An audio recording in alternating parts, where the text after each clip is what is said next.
예. 어제 우리가 이 본문의 말씀을 가지고 아리마대 요셉이 어떤 분인지 살펴봤습니다. 그죠?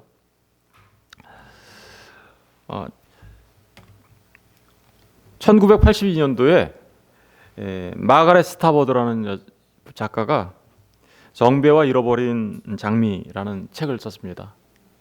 그러면서 거기서 다빈치 코드의 비밀을 풀어내는 그것을 이어받아 가지고 2003년도에는 댄 브라운이라는 작가가 다빈치 코드라는 책을 썼어요. 그죠? 그래서 굉장히 큰 돈을 벌었죠. 이 사람이. 이 마가렛 스타버드나 댄 브라운이 쓴 이 작품들, 다시 말하면 정배와 잃어버린 장미 그리고 다빈치 코드와 같은 이런 작품들 속에 보면 예수님은 십자가에 달려 죽지 않았고 잠시 기절하였고, 그래서 다시 깨어나서 막달라 마리아와 함께 프랑스로 망명하게 되었고, 그래서 프랑스에서 아이를 낳고 살다가 마침내 프랑스 4세기경에는 프랑스의 그 메로빙거 왕조에 이렇게 흡입이 섞여서 나중에는 프랑스의 유명한 가문들을 형성하고 살게 되었다. 그래서 예수님의 후예들이 지금도 프랑스에 질비하게 있다. 그런 것들을 이제 기호학, 암호학, 그리고 이제 음모론 등등을 동원해서 이 소설을 썼죠. 그래서 수많은 사람들이 이 책을 보고 와, 재밌다. 그리고 영화까지 나왔어요. 그죠? 영화까지 나오고. 그래서 예수님이 십자가에 달려 죽지 않으셨고 지금도 그 후예들이 아직도 있다라는 그런 소설을 씀으로써 예수님의 십자가의 죽으심을 흐리게 만드는 그런 일들이 있었습니다. 그래서 사람들은 정말 그런가 하고 믿는 사람들도 꽤 많이 생기게 됐고요. 지금도 여전히 그 다빈치 코드를 치면 이 마가렛 스타버드와 댄 브라운에 관한 이야기들이 쭉 인터넷에 나옵니다. 그러나 우리가 오늘 분명하게 알 수 있는 것은 오늘 그 주님의 죽으심과 장사되심은 어제도 말씀드린 바와 같이 전 복음서에 다 나옵니다. 그죠? 예. 마태, 마가, 누가, 요한. 너무나도 중요한 일이기 때문에 그런 거죠. 너무나도 중요한 일이기 때문에 사복음서 저자들이 전부 다 똑같이 예수님의 죽으심과 장사되심, 그죠? 그래서 그것이 다 기록되고 있다는 사실을 우리가 분명히 깨달아 안다면 마가렛 스타버드나 댄 브라운과 같은 그런 이야기를 할 수가 없습니다. 그죠? 그리고 실제로 주님께서 십자가에 달려 죽지 않으셨다면 우리의 구원도 뭐가 되는 거예요? 예, 있을 수가 없습니다. 예, 그래서 오늘 그 예수님께서 십자가에 죽으시고 장사되셨다라는, 그래서 우리 사도신경에도 분명하게 빌라도에게 고난을 받으사 십자가에 못 박혀 죽으시고 장사한 지 3일 만에, 장사한 지라는 말을 꼭 집어넣은 이유가 그 이유죠. 죽으시고 3일 만에 부활했다고 해도 얼마든지 뜻은 통해요. 그런데도 불구하고 장사한 지를 넣은 이유는 주님이 분명하게 죽으셨고 그리고 무덤 속에 어떻게요? 들어가셨다가 부활하셨다라는 것을 분명하게 표현하기 위해서 그렇게 한 것이죠. 오늘 이 본문의 기사를 보면 예수님께서 십자가에 죽으시고 장사되셨다라는 장사되셨다는 사실이 분명하게 세 가지의 증거로 나타납니다. 그 첫 번째 증거는 실제로 장사됐다라는 거죠. 예, 실제로 장사됐다라는 건데, 빌라도에게 가서 예수님의 시체를 달라 하니까, 그러니까 아리마대 요셉이 달라고 하니까 빌라도가 그 시체를 내어줬습니다. 근데 내어줄 때 어떻게 내어준지 아세요? 벌써 죽었어? 이러면서 확인해요. 원래는 십자가에서 죽을 때 그렇게 금방 죽지 않습니다. 그런데 예수님은 너무나 많은 채찍을 맞으시고 그거는 순환을 당하셔서 그랬는지 모르지만 십자가에서 금방 죽으셨죠. 그래가지고 다른 사람들은 죽지 않으면 어떻게 해요? 뼈를 꺾어요. 그런데 주님은 벌써 이미 죽으셨기 때문에 뼈가 꺾이지 않습니다. 그 또한 이미 예언되어 있었던 거고 그 예언이 성취되었죠. 우리 요한복음 잠깐 가서 볼까요? 요한복음 19장, 아니 19장이 아니라 19장입니다. 예, 19장 31절.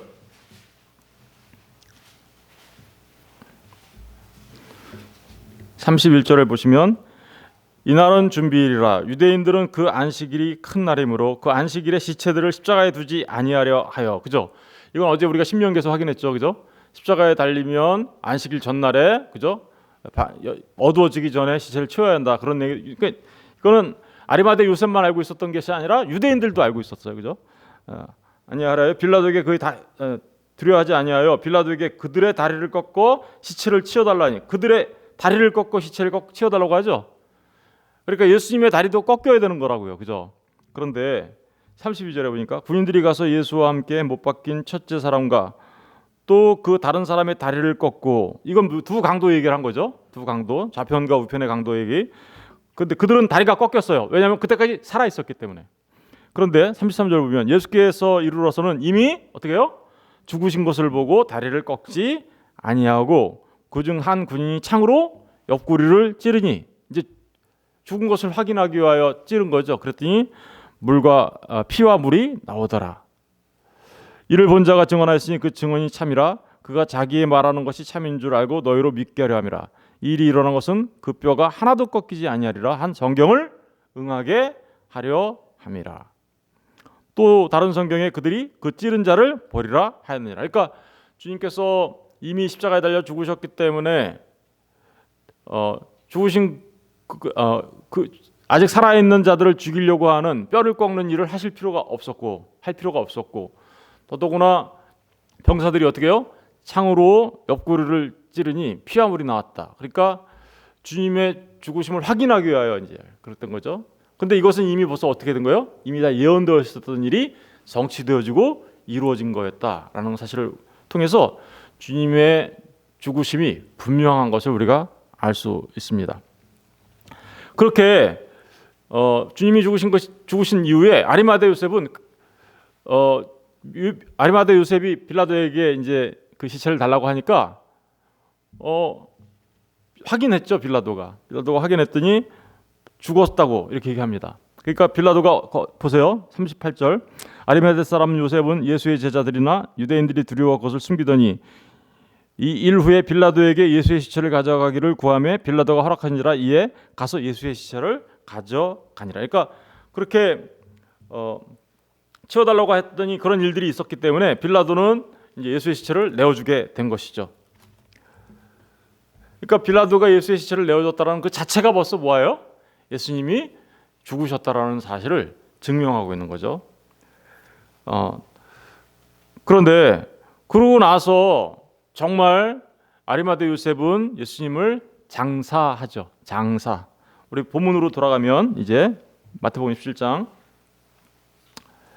59절을 보시면 요셉이 시체를 가져다가 깨끗한 세마포로 싸서, 깨끗한 세마포로 쌌다는 얘기는 이제 뭐 했다는 거예요? 장사를 지냈다는 얘기예요. 우리도 그 누군가가 이렇게 돌아가시면 어떻게 해요? 그 시체가 있으면 시체를 깨끗하게 씻죠. 씻고 나서 우리 같은 경우는 이제 수의를 입히는데, 그죠? 우리 한국에서는 수의를 입히고 또 얼굴에 이제 마지막 인사를 해야 되니까 화장을 하고 이렇게, 그죠? 누워 있게 만들잖아요. 그래서 가족들이 가서 이제 입관 예배 드릴 때 얼굴을 보게 만들잖아요. 이스라엘은 먼저 시체를 깨끗이 씻습니다. 깨끗이 씻고 그리고 세마포로 싸서 이제 무덤에 넣게 되는 거죠. 그런데 세마포로 쌀 때 장사 지내려고 하면은 거기에는 이렇게 장사 지내는 용품들을 몸에 발라주기도 합니다. 그래서 그런 절차를 거쳐서 장사를 지내는데, 그때 이 아리마대 요셉 혼자 한 게 아니죠. 이 장사 지낼 때 누가 또 왔나요? 거기 니고데모가 왔습니다. 요한복음 19장 가서 볼게요.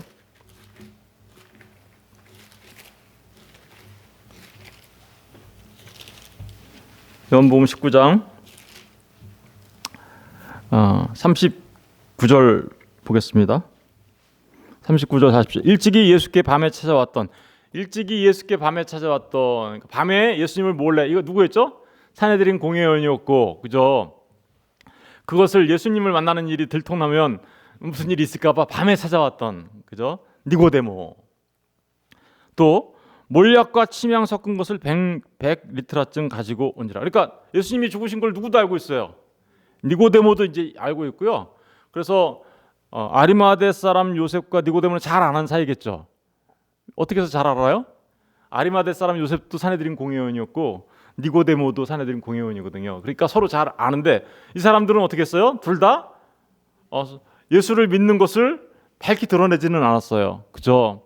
숨겨진 제자였다고 얘기하잖아요. 제자, 예수님의 제자. 그런데 예수님이 죽으시자 예수님의 장사를 지내려고 두 사람이 와요. 그죠? 하나는 아리마대 요셉, 또 하나는 니고데모. 그들에 의하여 장사됩니다.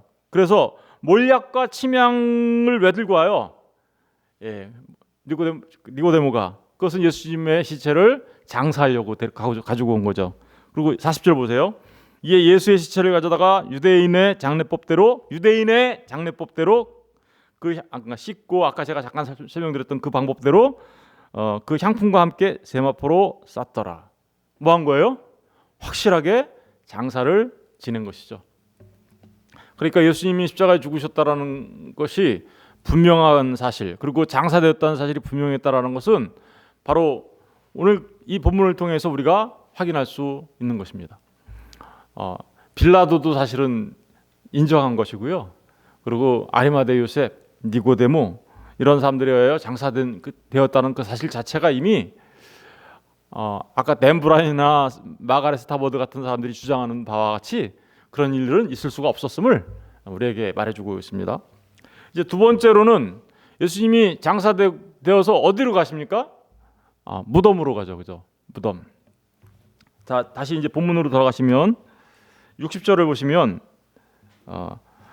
아리마대 요셉이 이렇게 얘기합니다.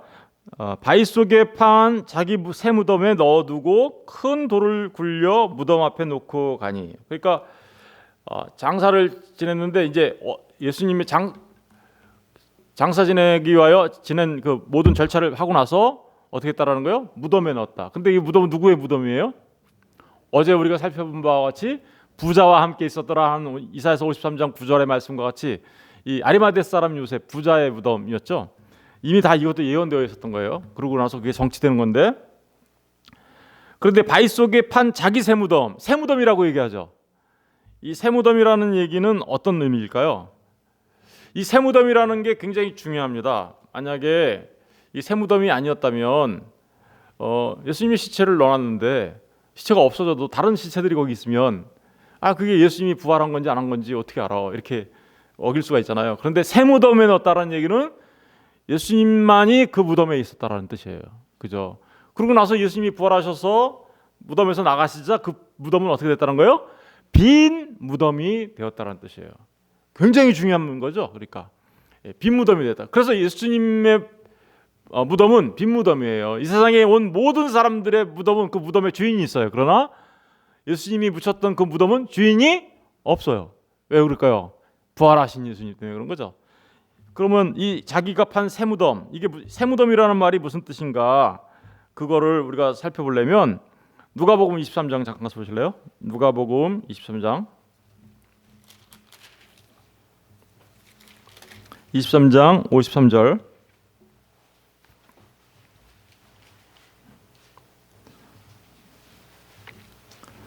네, 139페이지 다 같이 한번 읽어볼게요. 시작. 이를 내려 세마포로 싸고 아직 사람을 장사한 일이 없는 바위에 판 무덤에 넣어두니. 여기 보니까 뭐라고 새 무덤이 그러니까 무슨 뜻이에요? 아직 사람을 장사한 일이 없는 바위에 그렇게 나오죠. 그러니까 여긴 그 누구도 장사된 바 없어요. 원래 이스라엘의 사람들의 무덤은 그 무덤을 같이 써요. 잘 생각해 보세요. 아브라함이 막벨라 굴을 사죠. 막벨라 굴을 사고 나서 아브라함의 아내 사라를 거기다 장사하죠. 그리고 나중에 누구도 거기 들어가요. 아브라함도 들어가고 아브라함의 식구들이 그 무덤에 다 들어가죠. 그렇게 이 무덤은요, 이렇게 식구들의 무덤 마치 그러니까 절차가 있어요. 맨 처음에 갖다 시체를 그 무덤에 넣습니다. 그러면 한 1년쯤 지나면 이 시체가 다 이제 썩게 되고 뼈만 남게 되죠. 그럼 뼈만 남으면 그 뼈를 추려서 각 이렇게 가족들을 이렇게 바위에 구멍을 따로따로 팔아가지고 거기다 다 이렇게 안치하는 거죠. 일종의 납골당 비슷하게 그런 절차를 거쳐서 이제 하는데 예수님의 무덤은 지금 어떤 거예요? 그렇게 사용했던 무덤이 아니에요. 완전히 새 무덤이에요. 새 무덤. 그러니까 거기에는 다른 사람이 있었어요, 없었어요? 다른 사람의 시체가 없었습니다. 바로 아리마대 요셉이 준비한 그 새 무덤에 예수님이 갔다라는 얘기가 아무도 다른 사람이 사용한 적이 없는 무덤이라는 의미가 우리 누가복음에서 통해서 우리가 알 수 있습니다. 굉장히 중요한 내용이에요. 이것도 왜냐하면 아까도 말씀드렸듯이 그래서 예수님의 무덤은 아무도 사용한 적이 없었고 예수님 혼자만 사용했으니까 어떻게요? 부활하신 예수님으로 인하여 그 무덤은 무슨 무덤이 됐다고요? 빈 무덤이 되었다라는 사실입니다. 부활을 분명하게 증거하고 있는 사실이 되는 거죠. 이제 주님의 죽으심과 장사되심을 지금까지 말씀드렸던 바를 통해서 우리가 충분히 그렇구나라고 우리가 알 수 있습니다. 그죠? 그런데 이제 한 가지 더 분명하게 예수님의 장사되심과 죽으심과 장사되심을 알 수 있는 것은 거기에는 목격자가 있었다라는 거죠. 목격자가. 그죠?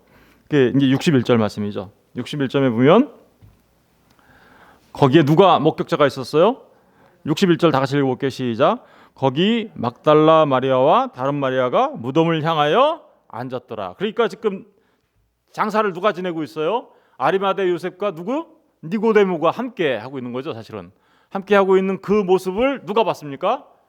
막달라 마리아와 다른 마리아. 이 다른 마리아는 이제 요셉의 어머니 마리아, 세베대의 어머니, 글로바의 아내 마리아, 요셉의 어머니죠. 그 마리아가 지금 같이 보고 있는 거예요. 근데 그러니까 이 두 여인이 나중에 어떻게 해요? 무덤에 다시 오죠. 뭘 들고 와요? 향품과 향료를 들고 다시 와요. 왜 그럴까요? 무덤이 어디 있는지 알았기 때문에 무덤이 어디 있는지 알았기 때문에 다시 오는 거죠. 만약에 향품과 향료를 들고 다시 오지 않았다, 다시 오려고 하는데 그들이 만약에 목격하지 못했다면, 그 사실을 목격하지 못했다면 어떻게 다시 올 수 있었겠어요? 오면서 어떤 염려를 하면서 오죠. 뭐까지 봐요? 무덤에 놓고 큰 돌을 굴려 무덤 문에 놓고 갔다. 그러니까 이 중요한 건 이스라엘의 무덤은 두 가지 방식으로 이렇게 앞을 막아요. 어떻게 막냐면요, 하나는 네모나게 만드는 방식으로 해서 돌을 만들어서 딱 끼워서 맞춰서 밀어넣는 방식이 있고요. 또 하나는 이 동그란 돌을 굴려서 그 무덤 문을 딱 막고, 그래서 움직이지 않도록 밑에를 이렇게 파가지고 그리고 이렇게 했기 때문에 움직이지 않도록 해놓기 때문에 그 둥그러운 돌로 하는 방법이 있어요. 근데 예수님의 무덤은 뭘로 했을까요? 사각형으로 한 게 아니라 둥그러운 돌로 이렇게 굴려서 막아놓은 거예요. 그 막아놓은 것을 움직이지 않도록 해놨기 때문에 여자들이 그 무덤 문을 열 수가 없어요. 그래서 가면서 걱정하죠. 어떻게 문을 열지? 이러면서 어떻게 문을 열지? 그러니까 이 여인들은 모든 것을 자세하게 어떻게요? 목격했음을 말해주고 있는 겁니다. 예수님의 무덤이 동그랗게 된 걸로 어떻게 아냐고요? 마가복음에 가서 보실래요? 마가복음 15장.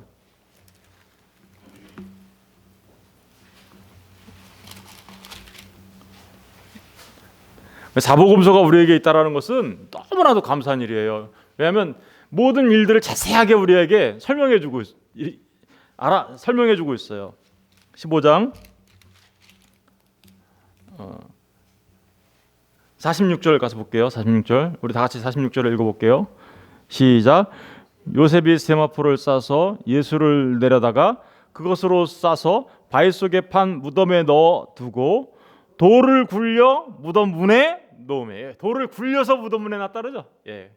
그러니까 우리가 분명히 알 수 있는 거예요. 그런데 47절에 보니까 막달라 마리아와 요새의 어머니 마리아가, 그죠? 요새의 어머니 마리아, 이게 누구예요? 글로바의 아내죠.